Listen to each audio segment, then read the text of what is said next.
District Zaheerabad division Kohir mandal 6 acres farm house for cell 2 borewells ఉన్నాయి. మనకు 60 lakhs per acre చెప్తున్నారు. Light negotiable కూడా ఉంది. ఈ బ్లాక్ టార్ నుంచి సబ్రోడ్ 33 feet మ్యాప్ రోడ్ దారి ఉంటుంది. దారికి ఫస్ట్ బిట్ ల్యాండ్ వరకు కార్లు వెళ్తాయి. ఇది మన గేట్ ఉంది. ఇది మన చెట్లు ఉన్నాయి. మొత్తం 6 ఎకరాలలో మామిడి చెట్లు ఉన్నాయి, పూల చెట్లు ఉన్నాయి, మన ఫ్రూట్ చెట్లు కూడా ఉన్నాయి. ఈ రకంగా ప్యూర్ రెడ్ సాయిల్, మొత్తం డ్రిప్ ఇరిగేషన్ సిస్టమ్ ఉంది, మంచి రూమ్ ఉంది, సీసీ కెమెరాలు ఉన్నాయి. ల్యాండ్ వరకు కార్ వస్తుంది ఎనీ టైం, సంవత్సరకాలం మొత్తం వస్తుంది. ఈ రకంగా మనకు రూమ్ ఉంటుంది.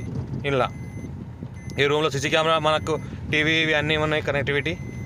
ల్యాండ్ వరకు మనకు 1 single phase లైన్ కూడా ఉంది. ఫుల్ వాటర్ సొసైటీ, 2 బోర్వెల్స్ ఉన్నాయి. Clear title, direct farmer, Reddy's property. ఇది మనకు ఫామ్ అగ్రికల్చర్ చేసుకుంటున్నారు ఆల్రెడీ. ఇలా ఈ రకంగా ఉంటుంది. 60 lakhs అంటున్నారు. లైట్ నెగోషియబుల్ కూడా ఉంది. అర్జెంట్ సేల్కి ఉంది. సాయిల్ చూస్తే ప్యూర్ రెడ్ సాయిల్ ఈ రకంగా ఉంటుంది. మనకు డ్రిప్ ఇరిగేషన్ ఉంది మొత్తం, ల్యాండ్ మొత్తం ఆటోమేటిక్ డ్రిప్ ఇరిగేషన్ సప్లై ఉంది. 2 బోర్వెల్స్ ఉన్నాయి. ఇంకా డెవలప్